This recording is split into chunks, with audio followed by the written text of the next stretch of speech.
Hello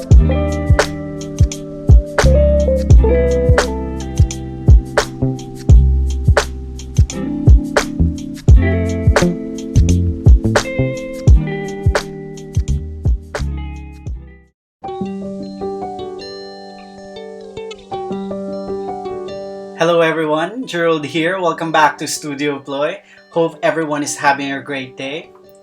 For the second part of our anniversary makeover series, we are going to upgrade this bathroom into something very cozy with a coastal Scandinavian feel. I got the idea of the theme when I asked the owner for pictures for a surprise gallery wall that I'm creating for the unit. The owner loves the beach and one of her favorite colors is blue. Initially, she only asked for the bathroom to have some very basic stuff like glass enclosure or divider for the shower, mirror, towel holder, and bidet. She also wanted the existing tiles in the shower area to be extended all the way up to the ceiling. Unfortunately, I wasn't able to find the same exact tile as it's already kinda old, which I then later able to confirm that it's already phased out. I asked the owner if I could realign the supposed budget for the tile to add some shelvings, some accessories, and create a faux shiplap, very similar to the first bathroom that I did. By the way, if you haven't watched the video, I will put the link on the description box. After getting a nod from the owner, I then proceed painting the walls. The initial color was very yellowish and does not complement with the existing tiles. White suits best with our Scandi coastal theme. I've done few coatings for this one until I'm not able to see any trace of the old yellowish paint.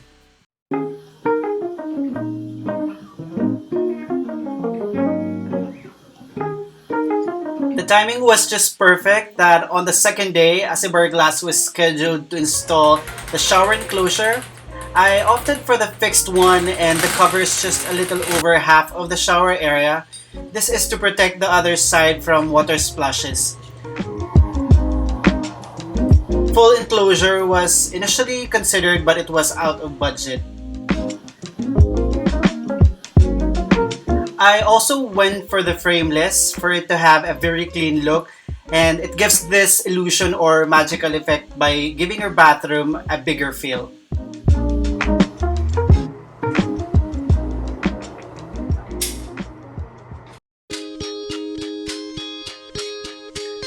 After the installation of the shower divider, I then proceed in creating the faux shiplap. I've used the very same technique on our first bathroom makeover, but this time, it was easier with my line laser. Without the need for markings as guide, I went on creating vertical lines with frog tape. With our previous shiplap video, it was a full clean line, but for this one, I wanted it to have this unfinished effect. Sorry for the lack of term, pero yung parang hindi siya pantay yung color and very organic looking. As you can see from the video, in a tapping manner, I apply the paint with just one coat.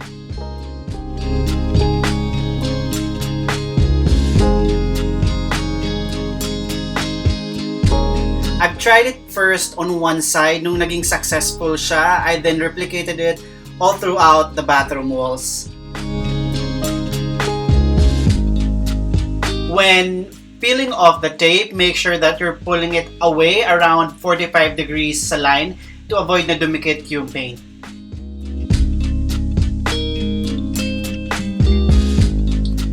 This is how the result looks like sa malapitan.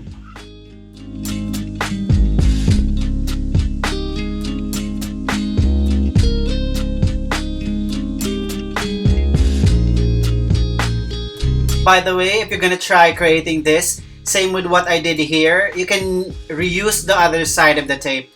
Sobrang makapit pa siya that you can reuse and makakatipid pa.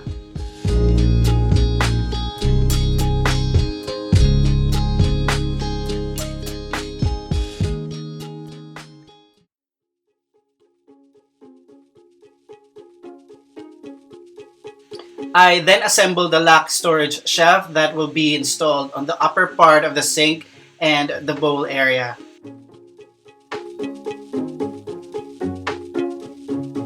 What's good about this shelf is it's easy to assemble and can be attached to the wall without any help since the connection is separate. It's somehow similar to Tang and Grove, only with this one, sa wall siya.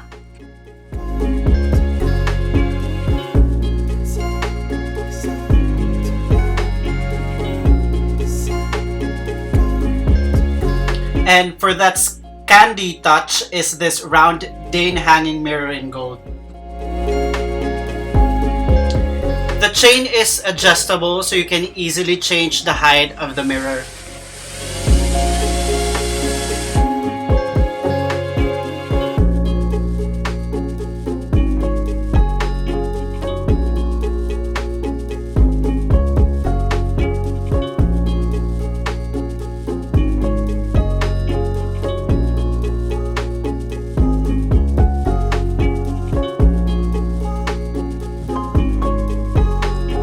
I've also replaced the existing lighting with a very simple flash mounted light in cool white tone.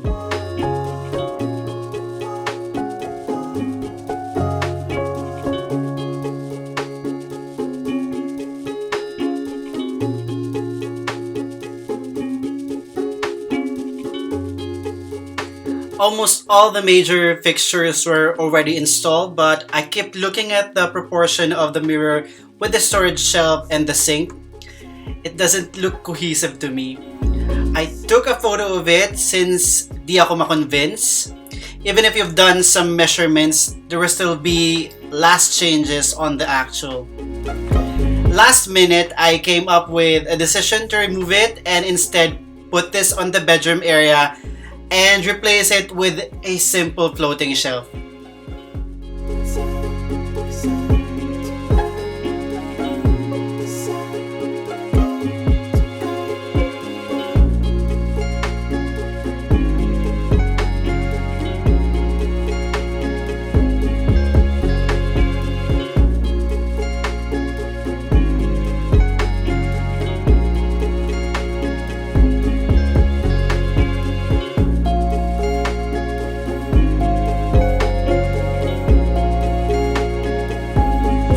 I've also added some additional floating shelves for the plants and additional storage.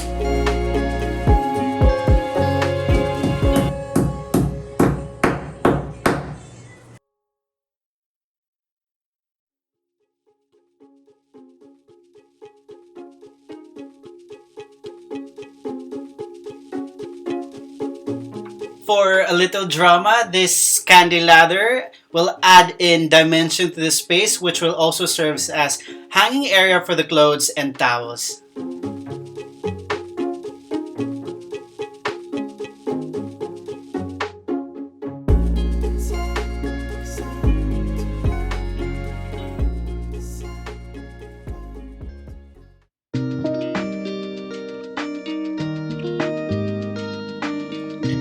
As usual, as Studio Ploy's personal touch to his space, I've created this simple abstract painting in acrylic for that coastal vibe. Also, keeping in mind the owner's love for the beach and the color blue.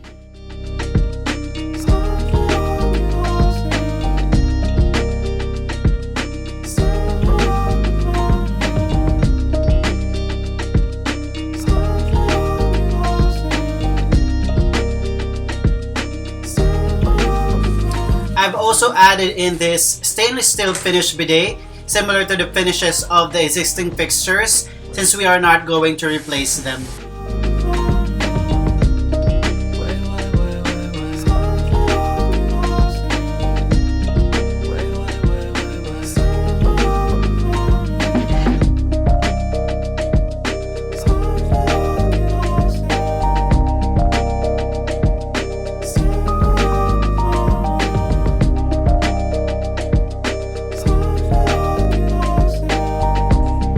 Found this Nordic looking roll holder online in wood and gold combination na super cute and perfectly fits our theme, kaya ginamit ko as towel holder.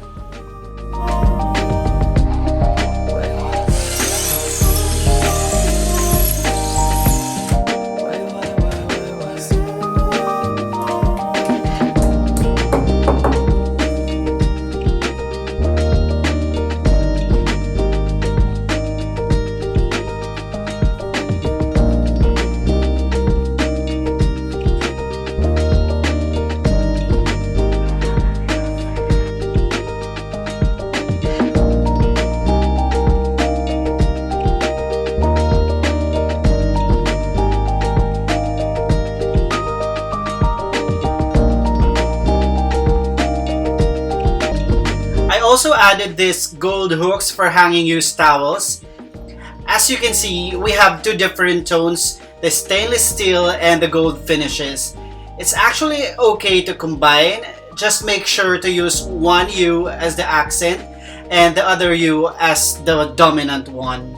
Originally, I wanted to put the painting above the switch, but it was too high.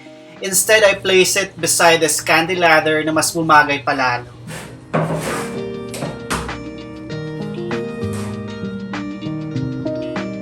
For some final touches is this eucalyptus leaves in the shower area for that minty fresh smell.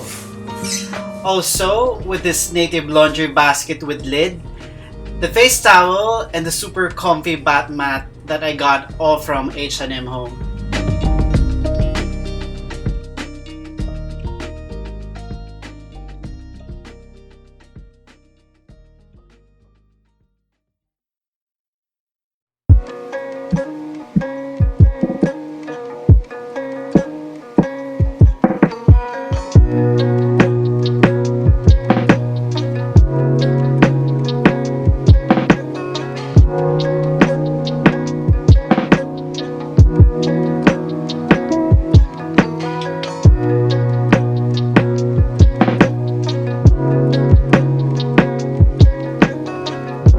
Nothing compares to a clean bathroom where we prep ourselves throughout the day.